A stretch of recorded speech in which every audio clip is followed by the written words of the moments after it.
everybody? It is Rocco, you boy, coming at you once again with another Age of Sigmar video. And this Rocco responds to a viewer question here. And I was asked specifically, uh, interested in Rocco's take on a Kabbalist S2D list, Slaves to Darkness, that STD life, and also Spawns and Zinch Heavy Beast of Chaos lists. Uh, Unfortunately, I only talked to STDs with my doctor. Um, and when it comes to Spawns and Zinch, I just, you can see it on the screen, but we'll get to that later. I'm not really the person to ask for that. I've been deep into Order. Zinch to me is just scary. And throw it in Beast of Chaos, I don't get it. So I got a literal Tzaangor. Say hi, Tzaangor. Hi, Tzaangor. And this is a friend of mine, G-Dead, goes by Dave, and I will slip horribly and call him by his name and not his nickname or Tzaangor. Please bear with me. But, that's what you do with Zinch, right? Everything changes. You flip over, you change around, and what's the saying there? Always as planned. Wonderful. And we've planned a wonderful episode for you here because G-Dead has come in and helped me out with a Gave Spawn list where, again, we're getting in some of the bird beasts. We've got a couple spicy things. It's all tech pieces, and we're going to break it down bit by bit to help you understand with this list building for the current General's Handbook. And first off, we're Gave Spawn? Right. Okay. So walk me through Beast of Chaos. Let's go just from the top down here. What's going on with this new book? Because I've talked about it. I love my 30 gore. I don't see 30 gore. I'm confused. Different sub-faction, right? I do love 30 gore as well, right? All Herd is probably where I live the most. Mm-hmm. But the request was spawn heavy, right? Yeah. So be spawn heavy. We're going into the mutation of mutations. We are diving headfirst into the Gave Spawn subfaction. So what the Gave Spawn subfaction unlocks for us is the specific Mortarite Chaos Spawn, right? Which is one of the more interesting tech pieces in the book. Yeah, that's our battle line. Yep. So you have to buy them in that 3 block. They count as all your battle line. That's right. Okay. And they take out all of the randomness of normal chaos spawns. Well, isn't that like a Zinch joke though? That everything's just random and weird, or is that just a destruction thing now? Like, are we're not rolling like 2, 3, 5 dice to see how far you move or hit or how many attacks? What world is this there? We still have some of it, right? But instead of having a 2d6 move, we have a 10-inch move. That's nice. We like speed. Nice. We still get a random number of ranged attacks, but we do have ranged attacks. Okay. New, right? And what are they hitting me with? It's a chaos spawn. So it's I'm assuming pieces of themselves. Okay. No, it's entitled Spews of Corruption. So the most common thing in new Age of Sigmar is vomit. Right, so trolls vomit, other things vomit. Yeah. So, but it's D6 attacks, 3s, rend 1, 2 damage, so it's a decent range attack. I asked the question and I got an answer. Right. Go on. They have each one of them has a base of 8 melee attacks, 3s, no rend, but rend isn't a problem for us in Beast Chaos. No. Right. But they can run and charge, which is helpful. But the reason why we're taking it, reason why we're diving into this, is they have Aura of Insanity, which, as of right now, is a stackable -1 attacks to a minimum of 1, while units are within 1 inch of this unit. Now, granted, you can pile out, right? So, sure. I don't see it being FAQ'd anytime soon because there's play around it. Yeah. But -1 attacks is pretty huge. Yeah, and because there's play around it, like you said, it probably won't be FAQ'd out. That's really nice if you can just, again, trap someone with it. Elite armies, that scares my deepkin.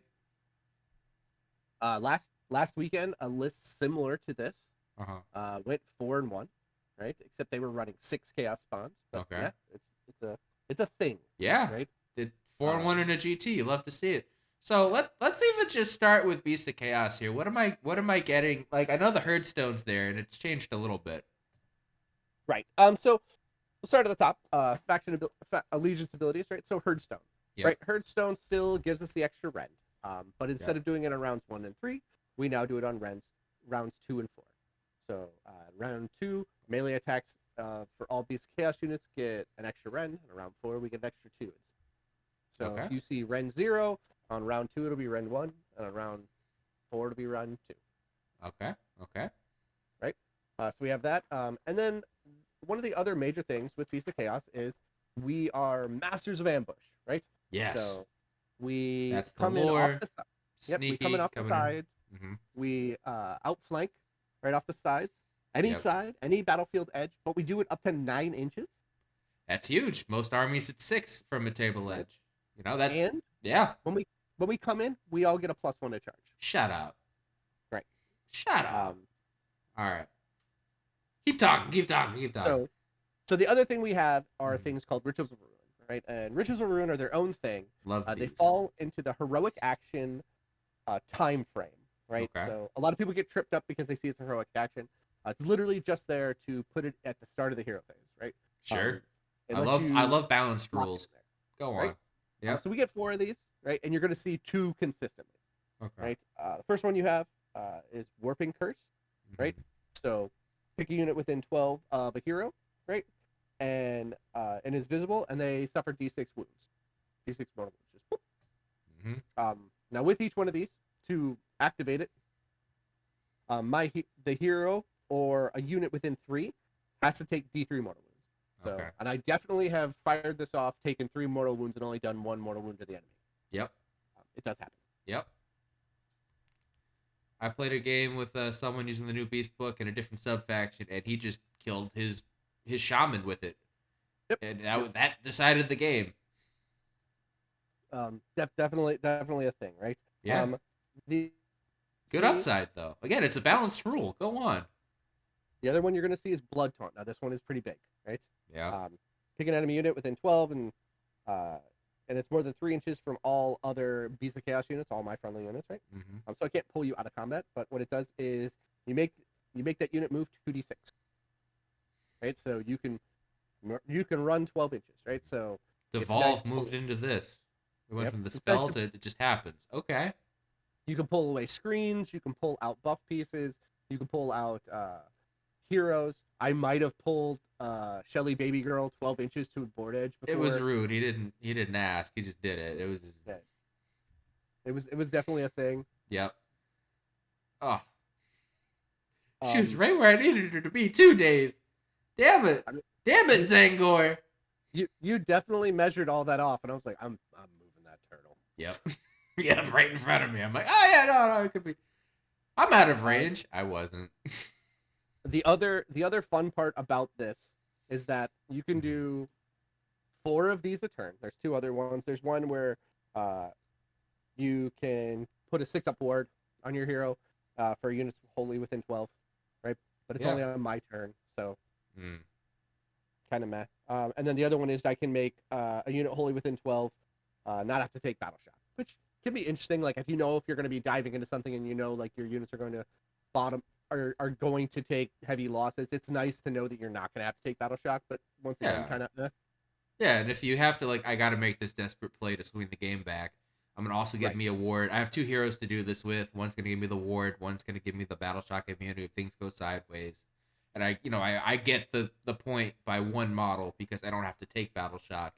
It allows me to spend command points to do all out attacks or all out defenses in the turn.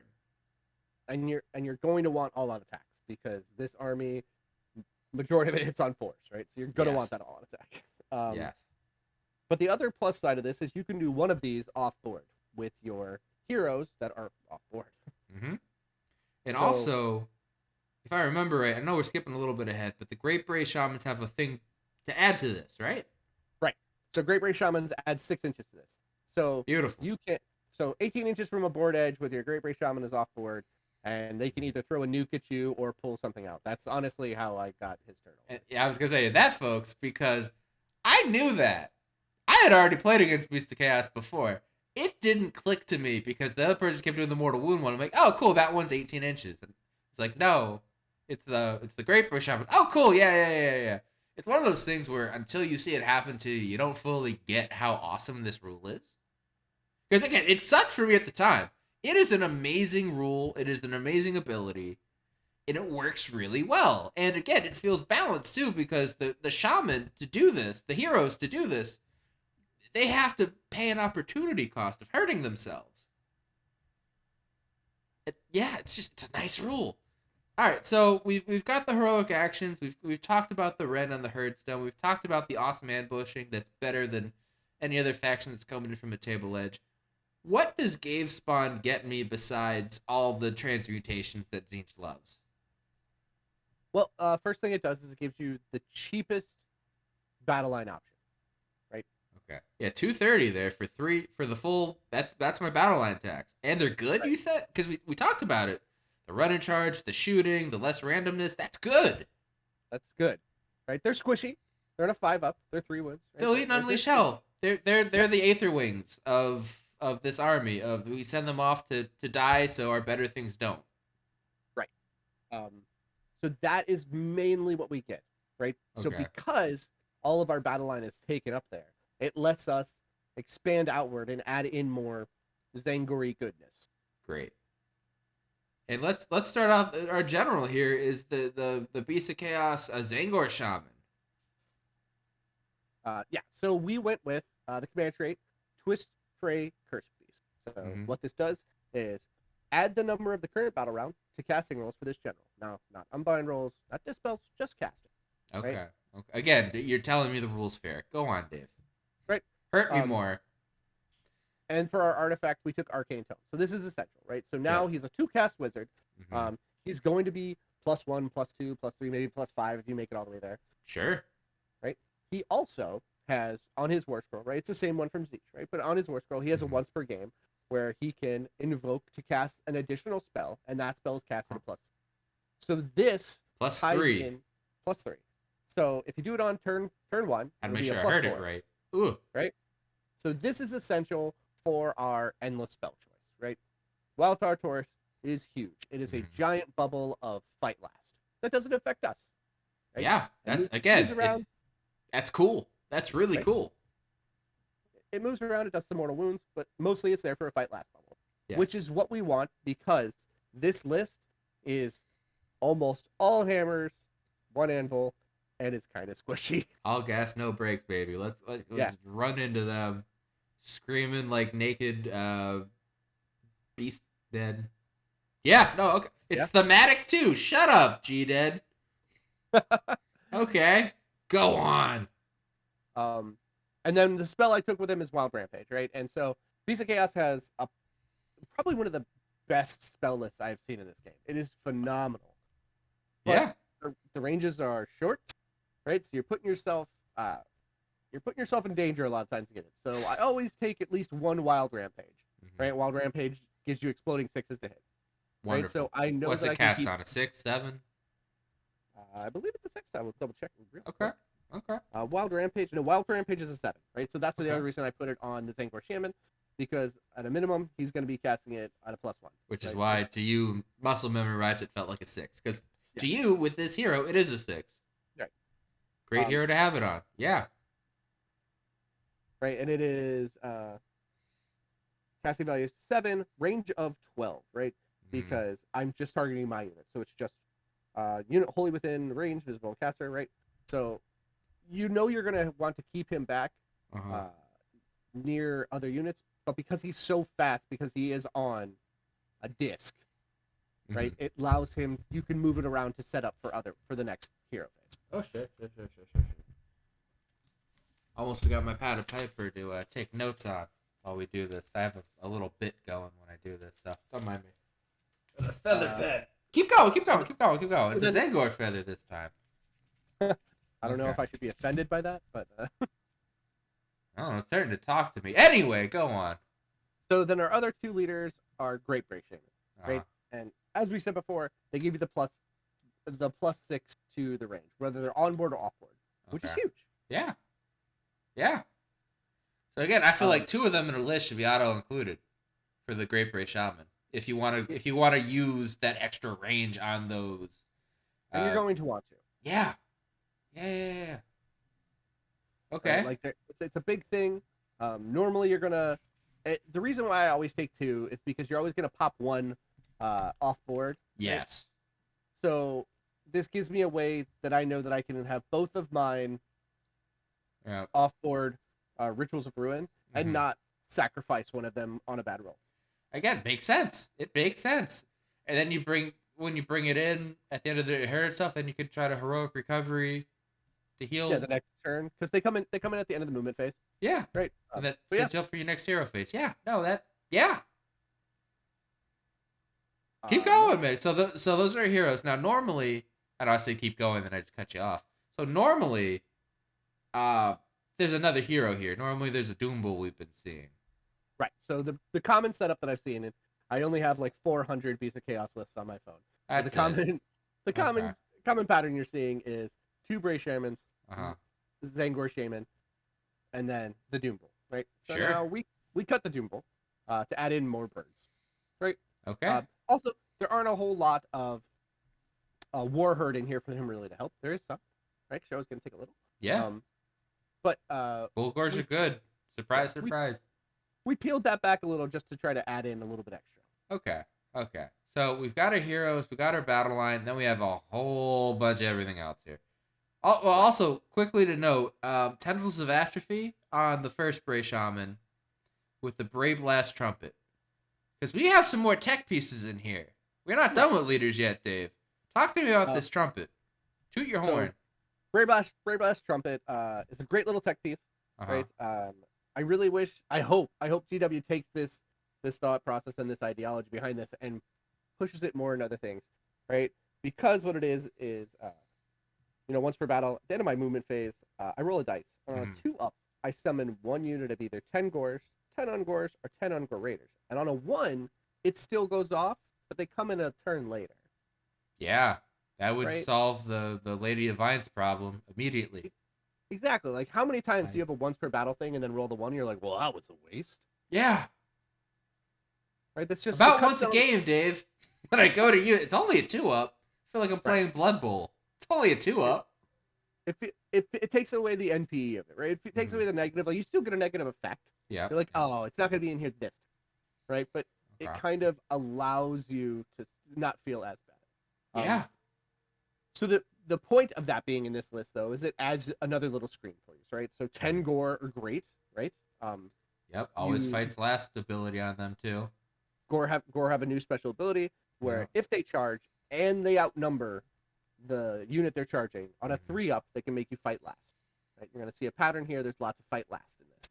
Um, Yeah. or maybe you need some just a little extra poke, right? So you can pull in 10 Ungor Raiders, right? 10 Beautiful. Ungor Raiders going to have 21 shots on 4s and 4s, which means you're roughly getting 5 wounds, no rend. But sometimes you only need to do 1 wound to kill a hero, right? Yeah. Maybe you did that Ritual of Ruin and you did 5 mortal wounds to him, and he's a 6 wound hero, That'll do it. right? You know. They also have a nice little fun thing where they can run and shoot, and they move 7 inches base, right? So That's we love movement. We love the ability to control the table here. We love power projections with ranged attacks for an army that generally didn't bring any. Yeah. they're not the best range attacks. They're not like high quality range attacks, but No. sometimes you just need little chip wounds, right? Exactly. Yeah. Okay. I like the tech piece. And the spell there was the Tendrils of Atrophy, which So quickly. Tendrils of Atrophy, you're gonna see in every list, and it's like that Hail Mary you have. I have yet to Mhm. get this off because no one lets me get close enough to do it. Uh But huh. Uh huh. cast on a 7, range of 12, pick an enemy unit within range and visible, add 1 to the damage inflicted by each successful attack made with a melee weapon. This is bounty hunters on a stick, Yes. Yes, it is. right? And as soon as you tell your opponent that this little brace shaman over here has tendrils of atrophy, he somehow gets a sniper scope just pointed at his head. That one little red dot is like, oh hey guys, what's going on? Oh, you Right. got a little all the scopes going in on them. Just, ooh. It's been a running joke that now I have actually on TTS where I get a lot of my games because I live in the middle of nowhere. Shaman. Yeah, it's hard to get games in Shimon, right? So I play Yeah. a lot of TTS, and my Tzaangor shaman that has it is painted entirely red. Oh no. Right? Oh no. Like he is all red, right? And I'm like, so when my opponent Yeah. asks, "What is that?" I'm like, "Oh, that's the one you're gonna nuke." Yeah. That do So it. then we have the other Bray Shaman. Yep. Now this Bray Shaman has our spell Vicious Stranglethorns, Yep. right? So this one has a longer range and a much lower cast, right? So cast on a 5, range of 18, right? Pick one enemy unit within range, and that enemy unit cannot make pile-ins. So we're just gonna steal a little bit of Nurgle tech here, Yeah. right? Yeah. We're just gonna be like, neat. You can't pile in, which means I'm gonna tag you with like one thing and just call it a day. Yep. And then we gave him our seasonal ability, right? So Yep. our aspect of the champion, right? Yes, the champion. Now we gave him the Leadership of the Alpha. There you go. I'm the host. I'm a good host. I'm not wearing my hat right now, but I got you. I knew it's the leadership of something, right? And so that comes into a big play with one of my decidingly a little more tech anvils, right? Yep. So for you Critical Role fans out there, you gotta respect the Alpha. It's true, right? Yeah. So when we get down to it, you'll see why we took that part. Right? There's a reason behind it. Yes. Okay, so we'll touch on that in a second. So then we that's our heroes. Again, doing a Zinch inspired thing. This seems really nice with magic. We got a lot of stuff, a lot of buffs, a lot of debuffs. It's solid. It's solid. And then we did our battle line, which is the Chaos Spawn. And then we get to these units here. We get 2 units at 10 Beast of Chaos Tzaangor. And 20 Bestigor, which we'll touch on in a second, because like whoa, man, that's I don't know why those aren't enlightened. You'll tell me. And then 6 solid as ever Bulgor that have amazing impact, mortal wounds, great damage. We're doing axes and bull shields on them, and we can get into the minutia of what the Tzaangors are in. And then we have a Cygor, which, and from the old book, I know the other reason that GDED is here, because you're still newer to, you didn't really play the old book, right? So a longtime player of Age of Sigmar. I've been playing since the beginning of 2.0. Yep. A little before 2.0, like right that time frame. Yep. And so my home army is, I'm not gonna lie, it's Flesh Eater Courts, right? That's my baby, right? Yep. You might have seen it online. I'm the person who cut all my Flesh Eater Courts models in half. Yes, this is literally the guy. You all know who this is because you hear the stories about the guy who converted. So it's half the delusion, half the Flesh Eater. Right. And just like every good story, this honestly started out as me trolling someone at my local shop at the time because he was a Bretonnian player, and he kept asking where Bretonnia was. Yeah. And when the Flesh Eater Courts book dropped, and they had all the nice fleur-de-lis in there and all little hints, I started converting my army to show him his Bretonnians. I thought it was hilarious. He did not quite think so, but right. Then I just kept sarcasm, jokes. I love it. But one of the things I really do like about this, and it's something that I do share with a lot of my friends that I talk to on these, is especially if you have an army that you're very close to and you've played a lot of games. When you get a new book, I suggest taking 3 to 6 months off of it. Right? Yeah. Because you're not going to be able to evaluate things with like an outside eye, right? You're not going to be able to look at it without being like, it used to do this, it used to do this, it used to do this, right? And so sometimes you won't give things a fair shake, right? Because they've changed. It's so different. So one of the big ones I've run into when talking to lots of other Beast players are the points on this.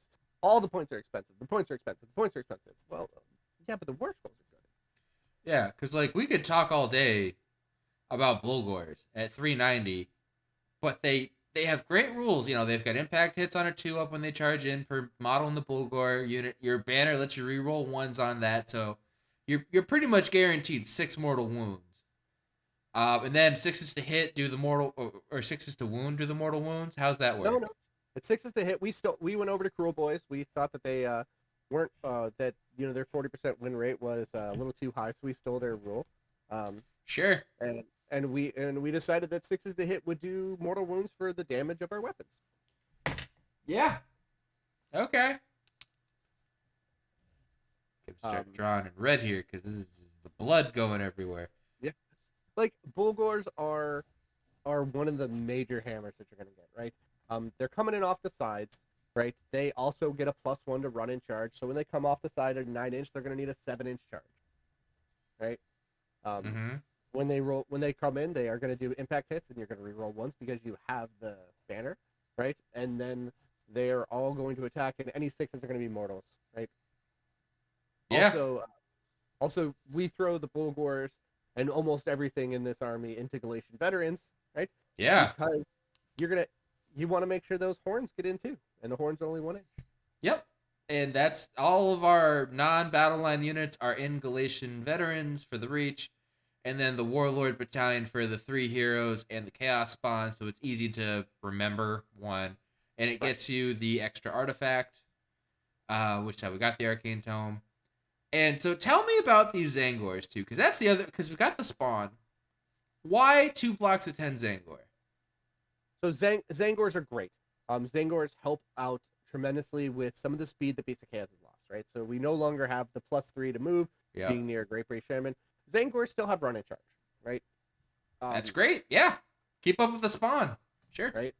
Tzaangors are also have a fun little zap for having wizards nearby, right, in the hero phase, right, so they can zap other units.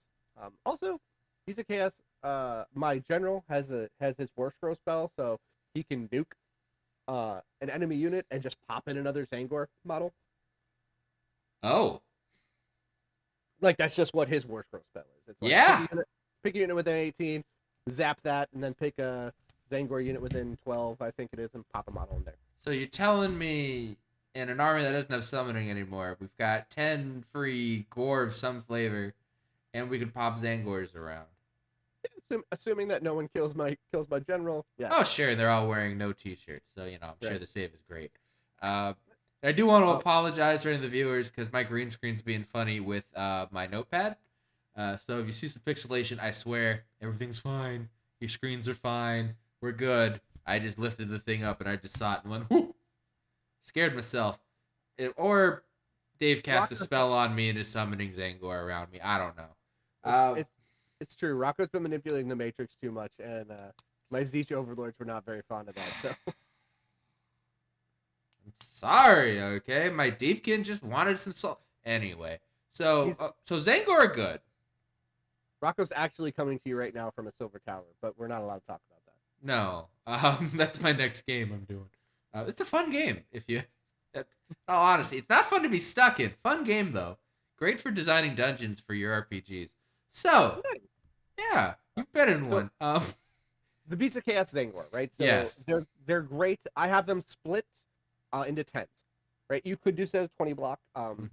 My problem I've had with the 20 blocks is with the amount of terrain I'm coming up on boards, which I'm not complaining about. I love all the terrain that we have. This is how shooting metas get countered by actually having enough terrain to make a board have stuff to be able that you can hide behind, or take cover in, or garrison. That's how you stop a crazy shooting meta, is a good table. So I love it, but because of the terrain and because of what you're having to do, I have found that when I run a 20 block, it's not getting all the attacks in, right? Unless I'm starting it on the board and I'm doing a run and charge, right? And so for this one, I split it into 10s, so you can have little mini hammers coming around, right? And it kind of gives you the ability to spread out, so you're not all eggs in one basket, right? Because as we get to the best of Gores, I did put a lot of eggs in one basket. Yeah, yeah. We're gonna talk about that in 2 seconds, but first, again, one of the things we talk about on this channel too is having these multiple hammers, so that when you charge, you have so many options where you charge 3 units in, so you will fight first with 2 of them. You fight with your chosen whatever you want, and then your opponent has to pick. All right, do I go left or do I go right? And both feel like a bad decision. And then you can just force an issue there where they have to see, like, okay, do I try this? Do I try that? Having these smaller units, especially when a Tzaangor save isn't the best. And if you do start out on the board as a big 20 block, and you might have seen at the bottom here, it's 9 drops, you probably shouldn't get to choose who goes first. A 20 block can be a liability. And there are 2 wounds on a 5-up save, right? And unlike the other fun units where you take a shield and you up your save, if you take a shield with them, you get a ward save. So less fun, right? Yeah. So I like them to go all gas, no brakes. So we take parried weapons with them, right? So Yeah. I like they it. get a multitude of attacks, and nice thing because they're in Beast Chaos, we're Hmm. up in that rend, baby. So we get Yeah. lots of attacks and rend. Which again, that's your witch elves now. Oh. Exactly. That's so horrible about a witch elf. It too when I'm making lists and thinking of things, I think of cool this army that's been dominating the meta in my local area or the international tournament scene, whatever, for so long.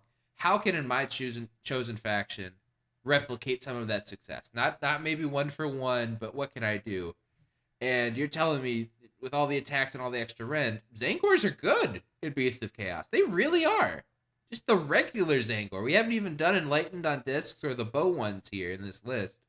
But this is just, again, this is a template for you, the viewer, to be like, hey, this is cool. This works. We've got all these things. Life is going great. Dave, why the heck are there Bestigor in this list? Okay, so now this is where I wanted to have at least one anvil, right? And I'm we'll looking talk at about you, Birdman. What? Okay, keep talking. we'll talk at the end. We'll talk about flexes, right, and how you can manipulate this so it's more to your style, Uh right? huh. Because this Vestigore block and the Cygor are just are my That's right. colors, There's a right? Tzaangor here, the old redheaded stepchild of Beast of Chaos, is in this Right. list. We didn't even get to them yet. Why are there Bestigor in this list, Dave? So let's talk about Vestigore, right? Uh huh. First of all, Vestigore overpointed, right? I don't feel like by a lot, but probably by 20, 30ish points, right? Yeah, Um, no, that makes sense. not gonna let that stop me, right? So let's talk about stats on Vestigore. Two Yep. wounds, right? So that's big. Uh huh. 4 up base save, right? Yes. Nice on that too, Isn't that the right? best save in the army, actually? Yeah. 4 up is pretty much as low as we get. Yeah. There might be Um, some edge case we don't know about off the top of our heads, but yeah, that's a good save. Yeah, sure. so there's a couple of things that we really like about Brayherd, right? Mm-hmm. Um, so they Brayherd or Brayherd, Bestigors also have a nice little fun thing where if they charge in, right, they have bestial charge. So Mm-hmm. subtract 1 from rune rolls for attacks that target this unit. Attacks made by a missile weapon that received unleash hell, right? So you can send them in first. That's huge because then that turns my reavers that I can make a 2 to hit and they're a 3 to wound to a 4, and then that just cuts my output in half after I spent all that time trying to make sure everything hit. Right, right. So like and, that's big. and a lot of stuff Yep. was shooting wounds on 4s. So yeah, Right. yeah. Keep So going, keep going. Oh, let me one of the cut you other off ones, one more right, time. I'm kidding. Keep going. we got the spoilers, right? Which isn't which is like a minor rule, right? Uh-huh. So that's the one where if someone takes an all defense, uh, they get to add attacks. Now the fun part about this is if you take an all defense Mm-hmm. within 3 of them, they get +1 attacks, but it doesn't mean they have to attack the people with all defense. Oh. It just has to be add 1 to the attacks characteristics of this unit's melee weapons while it's within 3 of any enemy units that received an all defense command in the same phase. So I go into Rocco's Reavers, Yeah. something else attacks, and Rocco's like, I'm gonna all defense them. Well, now all my Bestigors get an extra attack. Yeah, that do it. That do it. Right? They're 2 attacks. They are not here for hitting and damage. Like, sadly enough, Gores out damage Bestigor point for point. Yeah. Right? Because again, it's the points are just that different. Right. Well, yeah. Gores are 10 for 110, and we're 220 for 10. Yeah. Right. So if you take a 20 block of Gore, it's roughly the same points, Yeah. same wounds. Yeah. You're gonna have more models, but they'll hit harder. Right. The nice part is we do start with the rend, right? So on turn 2 we'll be rend 2. Right? So Yep. it's not bad. But No, that's great in an era of save stacking. One of the big reasons I take them, right? And this is why I want them here for the anvil, is they have a built-in 5-up ward or 5-up rally. Gotcha. Right? It's just 5-up rally. 5-up rally. 5-up rally. Right? So we have our leadership at the alpha there, right? So Yep. we can issue the rally, right? You're going back to the Great Bray Shaman, the one that doesn't die. Right.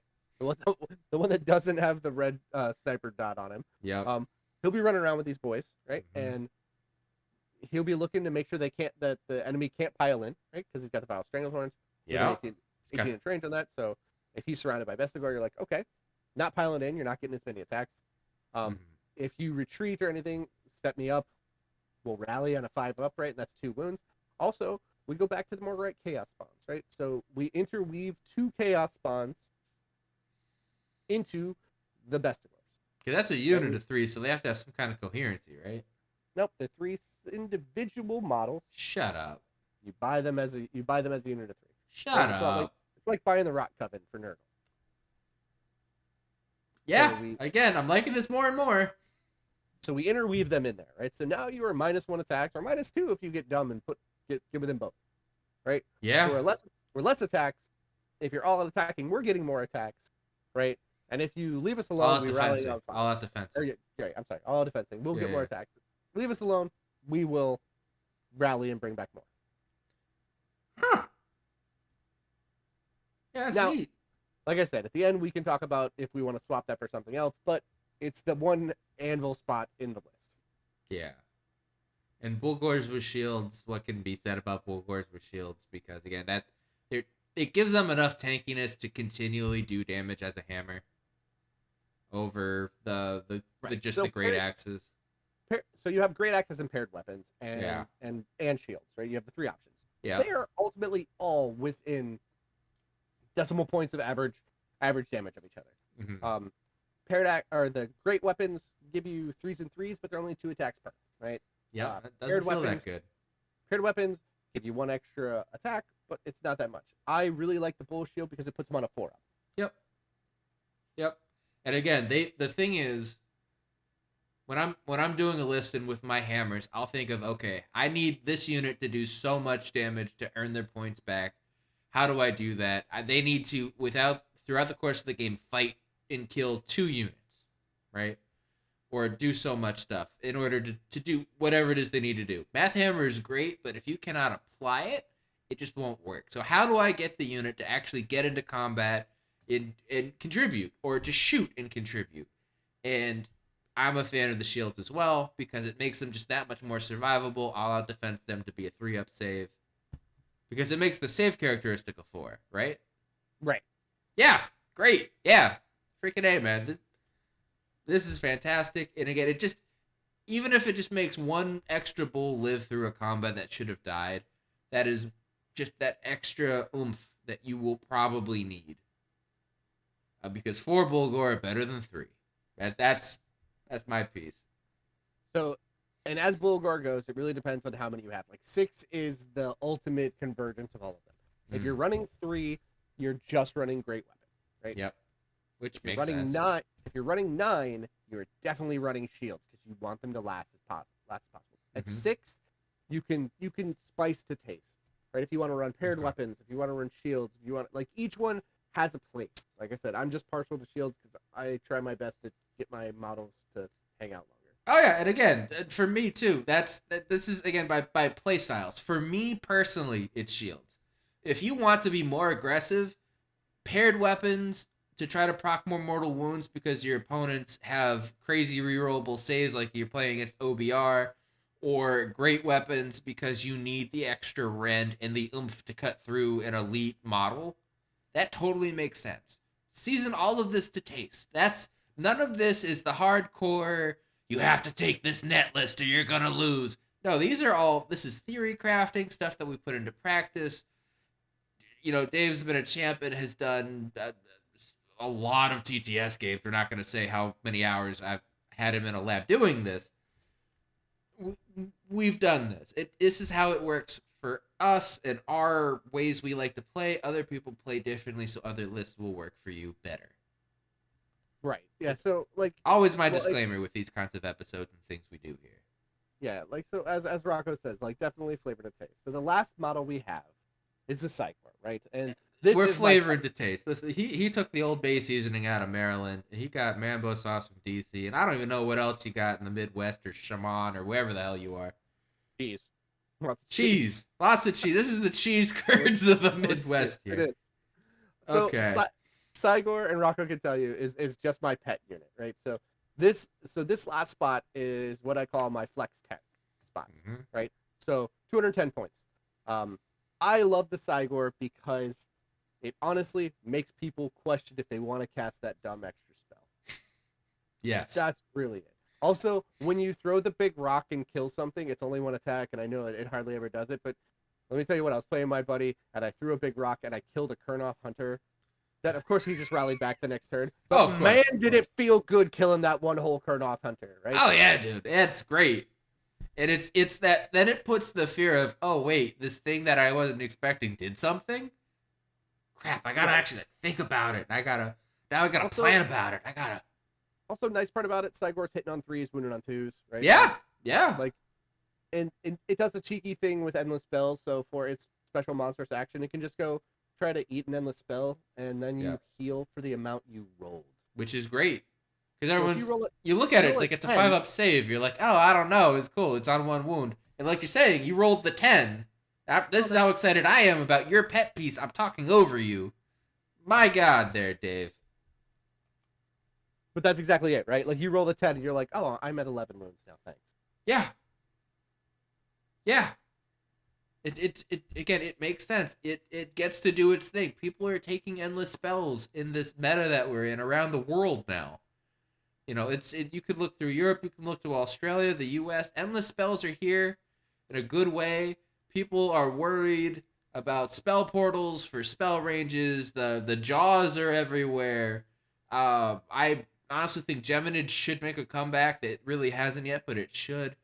The burning head, people are like, oh, I'm gonna pop it up for some mortal wounds. I'm gonna leave it out to like deny space. Oh no, what am I doing? You send the Tzaangor there, and it eats it. You know what my other favorite fun thing to do with it is? What? To eat my own endless spell. And there you go. You're like, oh, neat. I guess I'll just. I mean, this one is a little bit rougher because I don't always want to lose a Taurus, but maybe that's the best play. I'll just move my Taurus over there and let's see if I can roll above a 7. Neat. Yeah. I'll heal 8 wounds. Yeah, the important part is there's your tech piece. It gives you options. Sometimes you just need options in a game to close it out. And having a healthy Tzaangor heal before it goes into a fight to go up with some brackets. Because you said this is its monstrous action. This happens at the end of the charge phase. So yeah, it's a very interesting piece. But this and the best Tzaangors are really the flex spots in this list, right? And so let's talk about what else we can take. Right? Oh, jeez, yeah. No, but wait. Hold on. Okay. We're 9 drops. We're 9 drops here. We took the additional enhancement for the artifact because again, this will be the longer part of the episode. As soon as we go into all this, finishing up this list real quick. 1985 points. The Triumph is inspired for +1 to wound. Our grand strategies: protect the Herdstone, make sure enemies don't end the game near the Herdstone. It's like what, 6 inches, 12 inches? What? 9 inches. 9 inches from the Herdstone. And I said 6. I said 12. Okay, and don't destroy it, which sucks. I mean, for my Deepkin, the boat can get destroyed. Some people like taking terrain off after it's destroyed, and you're wrong. Till someone tells me otherwise. So they probably have at the time of recording this, but you know. All right, so we're 9 drops. We're not planning to alpha strike some. You know, we can't guarantee we're getting first turn if we want it. We're not guaranteeing if we're throwing it away. I don't think we care though, right? Because we have screens in the Chaos Spawn. The Tzaangor, the best Tzaangors are an Anvil. We got stuff like the Shamans, the Great Bray Shamans. Both of them are starting off the table anyway. Like the one of the biggest strengths for Piece of Chaos when you run into these things is the flexibility, right? Yeah. So if you run into a heavy alpha, I am coming with double cabbages, all the pigs to punch you in the face. Let's go. Yep. You can literally just null deploy. And there you go. Like, yeah, dog, I ain't here. Yeah. And then it's, what do? Cool, you walk up and take the objectives. You're not killing me. You wasted a turn because you were going to take those objectives anyway. And then I had come in with my full army because you physically cannot screen me out from the whole board. Right. And if he moves forward to take your objectives, that means, there's space in the back, right? Yep. Because you can't be everywhere at once with a lot of these Alpha Strike armies because there's just not enough models for a double cabbage list because you're taking almost 1,000 points of cabbage. Right. And the fun part, and one of the better parts, about Piece of Chaos with their ambush is because they are the masters of ambush, they don't have to come until turn 2, right? So then you can put a couple models in for turn 1, get a nice little desecrate their lands. Yep. Come in for turn 2 with the big hitters. How about let's just go with this then. The heroic action to move the model 2d6 inches from a point where you choose, because you'll be off the table with one of the shaman. You could just make a gap to have some of your units show up. Yup. And, we have that's the thing about Beast of Chaos now in this book. You have the technology. We have the technology to do whatever you need them to do. You just need to know that you can. And this is the biggest strength and the biggest weakness, right? There's so much stuff. You are running on a knife's edge with this, because if you misdeploy, or as Rocco can tell you in many of our games, if you don't put the model off board, or you put the wrong model off board, that can crush the whole game. Yeah. But when you learn how to do that, right, it will take some games. Honestly, it will take some games. But once you learn that, and you go through this tool, because you're like, oh, I got my tools here and this and that. You've got a full rack. You've got your Carhartt on. You're ready to go. You have the whole tool. You pull out the drill. You need a hammer. You need a saw. You need pull out a welding torch when you bring in some Zinch stuff here. Because then you've got the magic you want. You've got the survivability of some anvils. You've got some cool ways to reduce the incoming attacks. Always strikes last here for you. Because again, you're sending people that aren't even wearing T-shirts out to battle, but it doesn't matter if they don't get hit, or if it's cool. I've got like 30 attacks on my 10 guys. I went down to 20. A third of my attacks I don't even get to roll, because it's -1 attack on all my people, and we've got just you all defense yourself, and it's just I'm just losing all my value, and my math gets thrown off. So with that, let's talk about the extra tech here. There's more. There's more. Okay, right? ShamWow guy, go on. So we're going to talk about the flex spot, right? So okay. Let's say you're not a lover of the Tzaangor, right? 210 points, right? Right there. Yeah. We got a little bit of extra in our, because we're at 1985. Yeah. 210 points can just flip and be 2 cockatrices. And there you go. Right, and so now you're throwing out 2 highly volatile birds that at the start of combat roll a 4 up, and then that unit is going to take some mortal wounds and only hit on 6s. There you go. Again, your game plan here is to deny your opponent the ability to hit things. It's the ability to be aggressive while you come in off the top rope and drop an elbow. And not to mention then too, because again, Bestigor, that could be 6 more bulls. That could be Enlightened on discs. That could be with bows or with... Or my favorite, that could be the War Stomper Mega Gargant Mercenary. Yeah. One-eyed Grunnock. We have the points, because there's 15 points not being used. We got 455 out of there. 420, I think.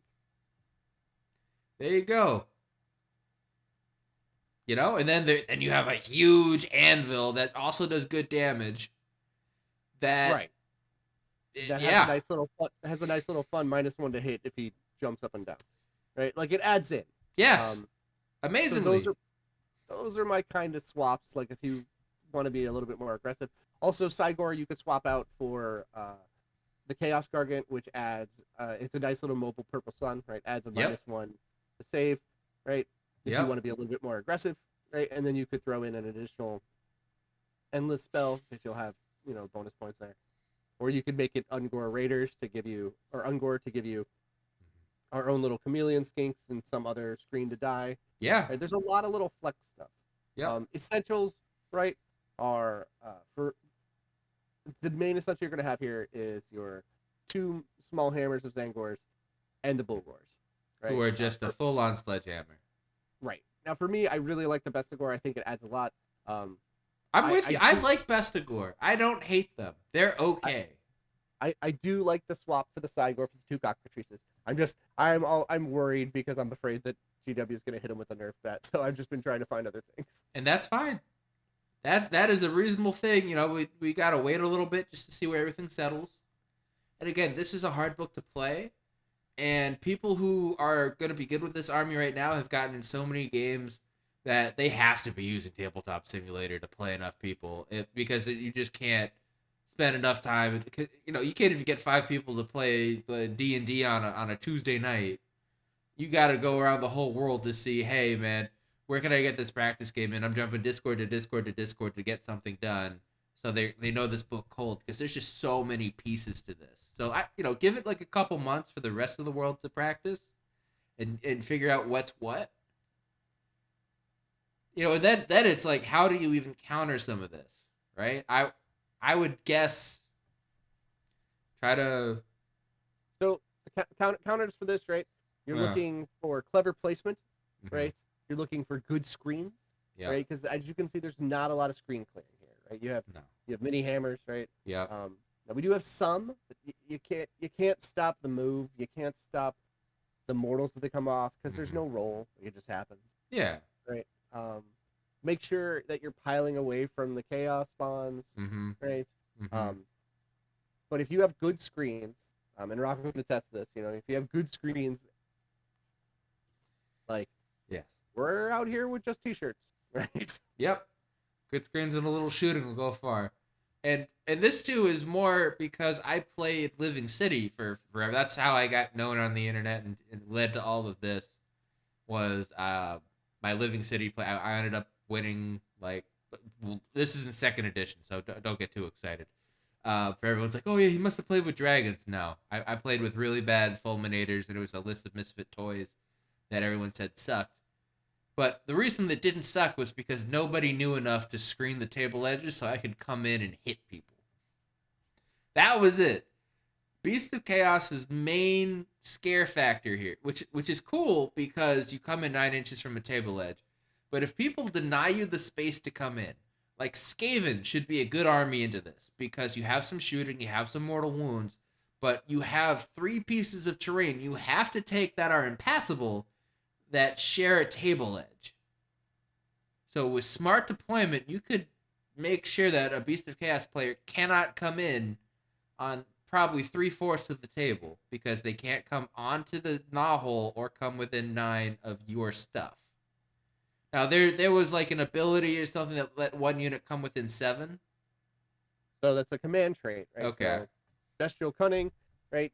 When you put a unit in reserve, Yeah. you can have them come within 7, which is incredibly powerful, and I use that in a lot of my other lists. Yeah. But because we were trying to be bird heavy with this, I wanted to go with the extra spells, which is great and makes sense. And that was the assignment, which I think you nailed, Dave. You did great. Thank you for coming on too. Not a problem. Yeah, but yeah, one of the worries too with Beast of Chaos, again, real quickly, is, again, you need to know how you're coming in from reserves. If you put your army in reserves, you need to learn how to play more adaptively as things go on. You've got a lot of answers to questions nobody's asked yet, but they'll ask throughout the course of the game. And you need to be able to do the damage. And you have enough tech pieces in here with impact hits on Bulgors, always strikes last abilities, enough good magic, the heroic actions, and it's so flexible in your building, like Dave said, with the Tzaangor, with the Bestigor. That's so many points of stuff. And it's just, it all feels balanced to play against. And that's with Dave. He moved the turtle 12 inches. My lips to God, it moved the turtle 12 inches on me in the wrong direction for me. And I'm like, oh, cool, man. That's just a cool ability. You got me good. I can't be mad. But the flip side of that is I moved the turtle all the way over there, and then I blocked off a portion so they could come in from ambush. Yes, which is the other funny part. And then I wanted the turtle to fight Bulgor, and that's where his Bulgor had to pop up, was semi near the turtle that I could then move up and fight. It was great. And again, the shaman hurt himself too. There's so much give and take to this that when you learn how to do it all, it's gonna feel so smooth, like you're finessing people. And then you're gonna have that moment where everything just clicks, and yeah, you wipe someone off the board. Like, it will happen. Yeah. Or you take their 2 mega hammers and each one of your cockatrices pop off, and you're like, oh, neat. You ain't killing a single gore this turn. Nope. Right? Like, not a one. And it's going to feel so good. And that's what this army does. It's a little bit of gambling. It's a little bit of risk. but it's a lot of fun. And I think with that, Dave, that covers it. Yeah. All right. I know. So you got a final thought you want to throw in? Final thought. Yeah. Just be nice to each other, right? Like, Yeah. this is a social game. Like, we're not, like, I try to remind people a lot of times that this isn't chess, right? Like, most of us are dads that come in off of mowing the lawn, flipping burgers, just want to roll some dice. So when you go to tournaments, just give people benefit of the doubt. Be nice. Yeah. All right, and with that, as I'd like to say, with first, like, subscribe, YouTuber shout out. Yeah, Dave, where can people find you? I'm on Twitter, right? Okay. GDead909 on Twitter. I believe my title right now is a Beast Lord in Disguise. I'm on multiple Discords, right? Yes. Go from there. Yeah. No. Those are the main ones. Okay. Unless Elon has burnt down Twitter by the time this YouTube goes live. Yeah, maybe. I don't know. And you're also in my comments in my videos. True. Yeah, like and comment. Yeah. Comment if you agree with me. Comment if you don't agree with me. Right? Yeah. Let's get a discussion going. Best unit in the book. Ooh, no, I wouldn't say that. No, not at all. That wasn't even the point of the list. I just want to get a little clickbait. But fine, Dave. Yeah. Be reasonable.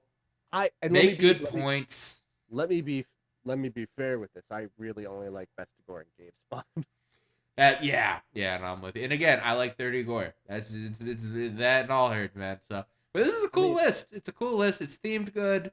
It works. I think there's a lot of damage and a lot of great things in this. And if enough of you guys click on this and like this and want to know more, I'll come back on and we'll talk about my all herd list that doesn't have any full gores in it. Ooh, do you want to know more?